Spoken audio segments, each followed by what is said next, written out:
Hey everyone, SunTide here. Hope you're all doing great. I definitely am, because earlier this week they released patch 1.021 for Monster Hunter Wilds. And with it they released harder monsters, which are much more fun, and some new other equipment and whatever else. But they also balanced quite a few different weapons.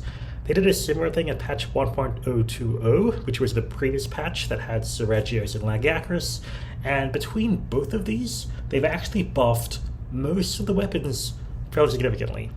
So in this video, I basically just wanted to go through what the exact changes are that I could find in the data mines to supplement what you can find in the official patch notes, which are oftentimes a bit vague, or occasionally incorrect, or occasionally just not mentioning things that have changed. So today we're going to go through the real changes that I could find in the data mines between 1.020 and 1.021. So yeah. Oh yeah, and if you just want to look through this document, it should be in the description. I'll just be highlighting the main changes that I thought were most significant in this video. So yeah, before we talk about all of the specific weapons, I thought I'd quickly go through changes to weapon skills that I could find. And yeah, there have been quite a few of them. So affinity sliding is the group bonus that boosts your affinity if you slide. Very descriptive name. So they doubled the duration of the skill from 30 seconds to 60 seconds, which is actually quite a lot. So 30 seconds was really slow, especially since it took a few seconds to actually start sliding. So doubling that is pretty cool, and having 30% affinity is actually like quite a lot.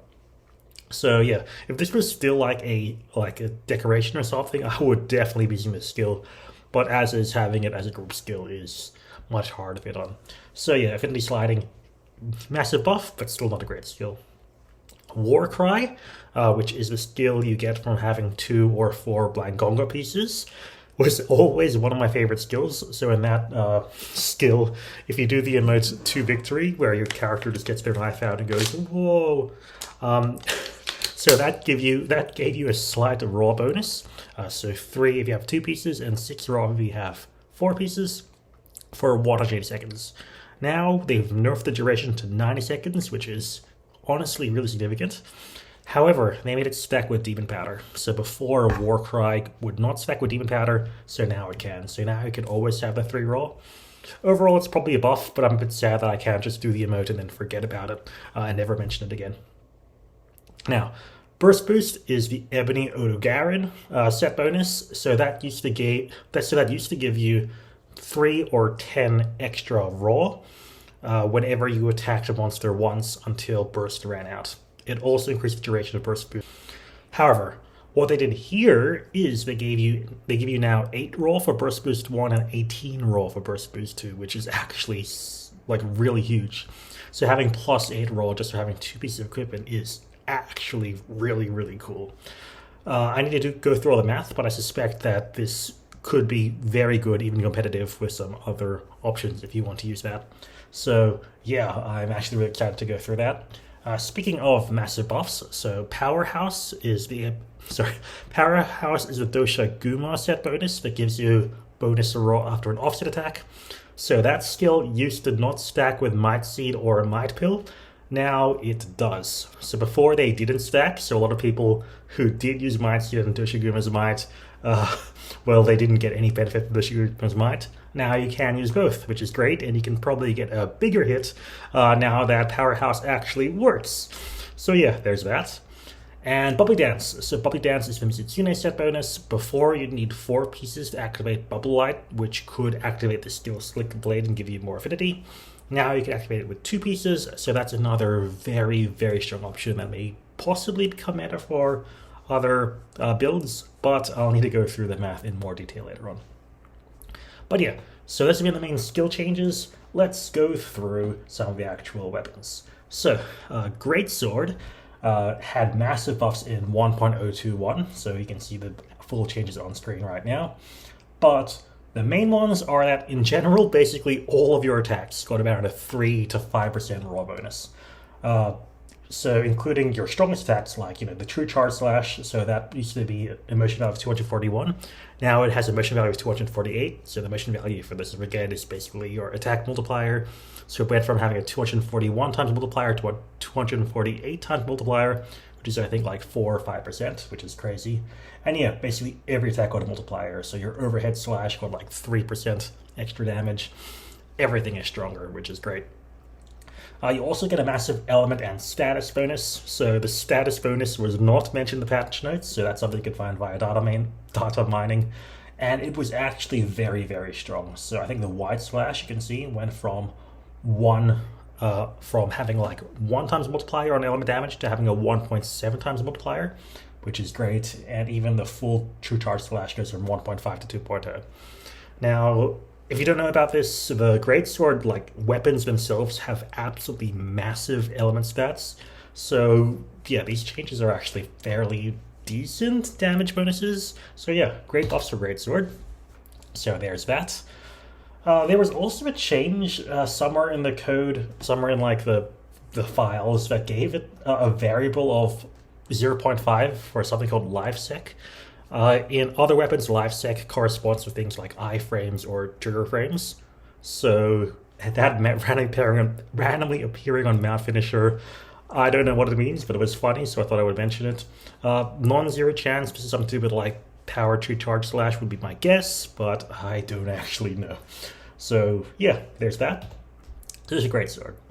Let's talk about the sword and shield. So sword and shield had massive changes in patch 1.020, so the previous patch. So things like the side slash and the chop lost some damage, around 5%. They were always weak attacks, but they did lose things. The shield attacks got much stronger. So you can see the shield attack went from 13 to 16, or the shield bash from 24 to 27, so massive changes. And they had massive stun bonuses, so the stun damage you'd get from shield attack doubled from 5 to 10.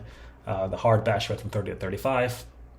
They did, however, do something really weird with Counter Slash. So Counter Slash, before all of this, had a power of 60. It dropped down to 50 in 1.020, and they partially reverted that and brought it back up to 55 in this patch. So still slightly weaker than it was before, but less weak than they made in the previous patch. They also seem to have massively buffed the Corrupted Mantle damage that you do. So the raw damage was fairly significant, from things like 5 multiplier to 8 multiplier. However, the element damage almost tripled, which is crazy. And yeah, this didn't seem to be mentioned in the patch notes. So yeah, that's Sword and Shield. Let's move on to Dual Blades. This one had probably the most changes.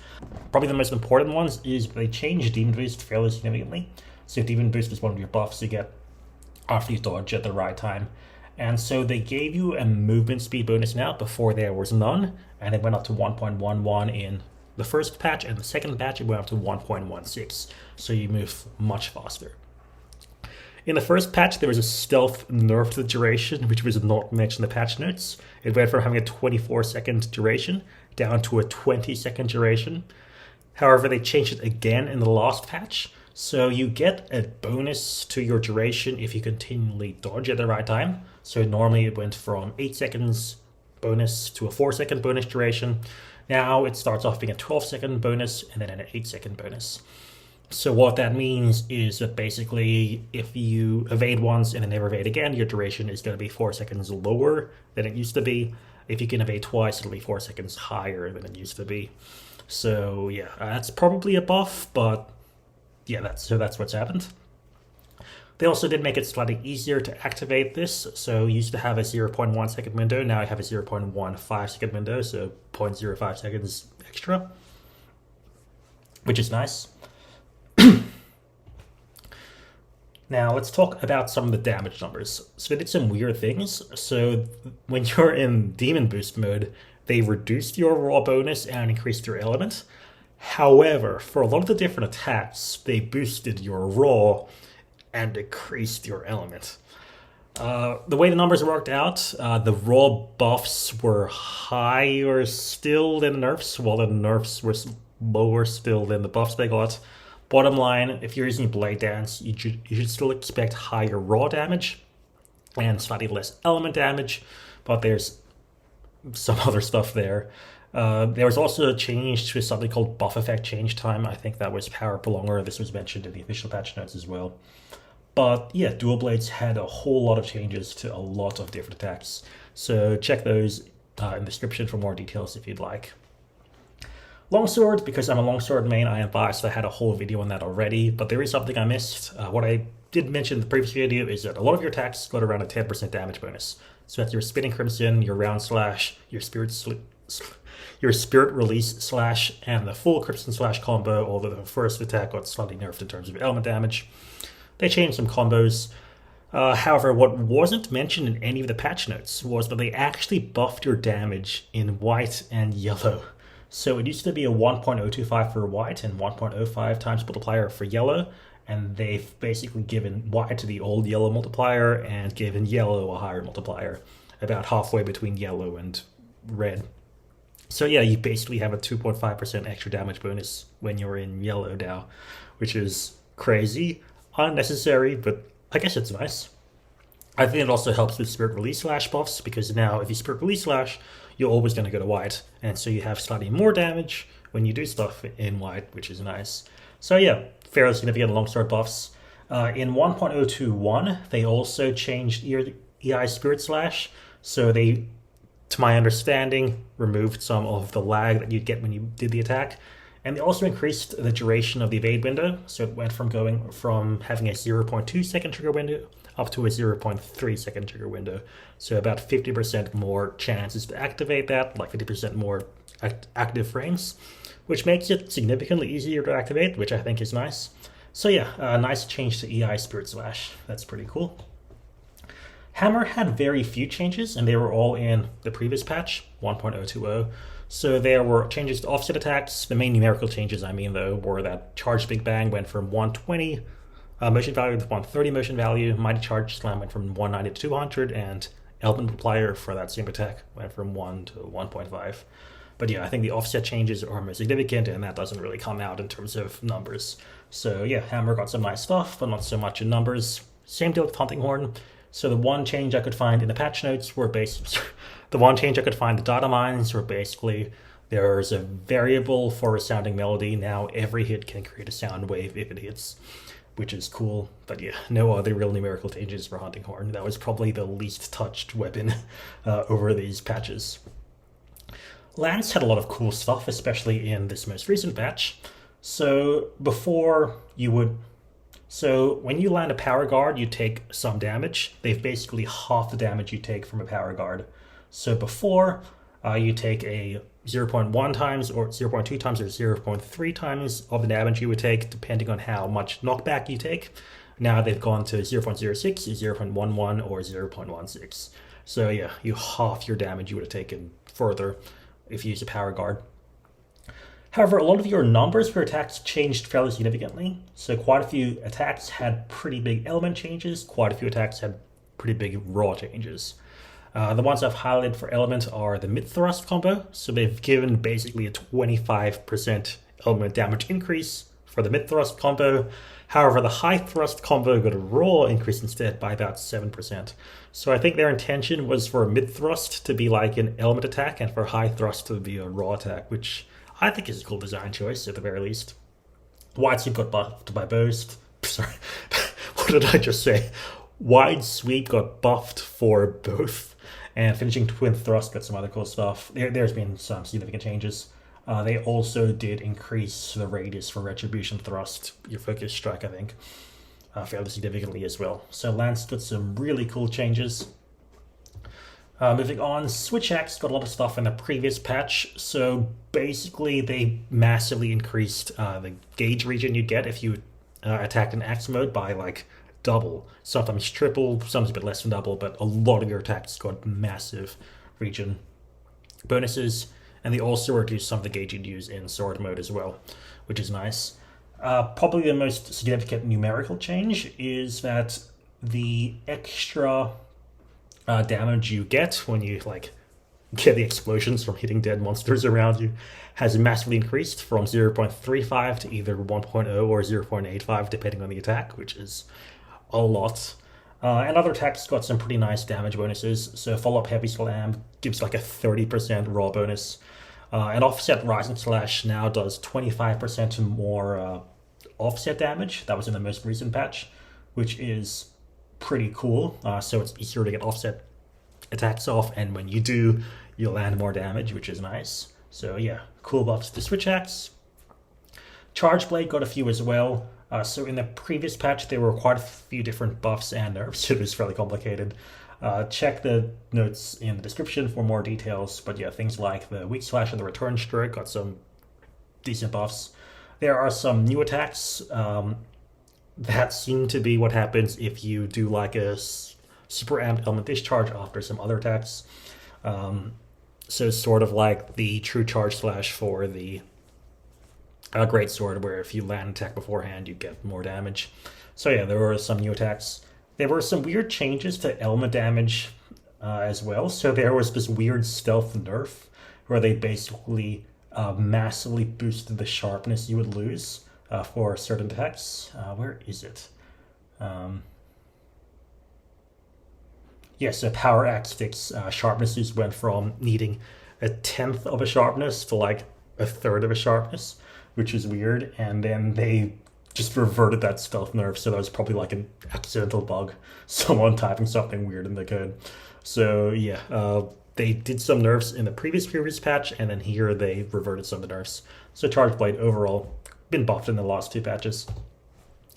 Implicit Glaive had some really weird stuff, so I think the most significant like gameplay change is that they gave a massive boost to the iframes if you do your backstep. So it went from having 10 frames of invincibility to 24 frames of invincibility. For context, a dodge roll gives you 13 frames of invincibility, so it went from being like worse than normal roll to being twice as good as a normal roll. So there's that. They are also affected by evade window. I was curious to see if they would like forget to update it for evade window, and evade window might make the backstep iframes worse, but it didn't. So there's that. They've also massively boosted the effective evade extender. So it used to boost the backstep distance by 5%, 10%, 15%. It goes to 10%, 25%, and 40%. So you go back a massive distance now with evade extender 3 if you want to use that with the Insect Glaive. There were also numerical changes to the numbers as well. So things like your Strong Reaping Slash got about a 15% damage bonus, double slash as well. Things like Tornado Slash as well got some nice raw bonus, and quite a bit more element as well. So yeah, Insect Glaive got also got a lot of different damage bonuses. Bowguns got some things too. The Bowgun spreadsheet that I could find wasn't really well labeled with the IDs, so I'm not so sure exactly what all of these attacks are. But yeah, a lot of the Wyvern Blast type attacks seem to have been buffed. An ammo type has also been buffed significantly. In the sheet I found, it was labeled slicing ammo, but the patch notes say adhesive ammo. I'm not sure which one I trust more, but some ammo type got buffed for Bowguns. So yeah, that's basically it. If you want to see this page, link in the description. Fairly significant buffs all around as the main summary. As a longsword player, I think the buffs are very nice. I really like the improvement to the EI Spirit Slash. The numerical changes are also fairly nice as well. We didn't really need the 2.5% damage multiplier to everything in white and yellow, but it was cool. What do you think about your weapon? Whatever weapon you made? And who do you think are the biggest winners and losers? So let me know in the comments below, or something like that. But yeah, with that, thank you all so much for watching the video. Thanks to all my Patreon supporters. Thanks to Alexander Bows for being in my highest Patreon tier. And I hope to see you all in the next one. Bye.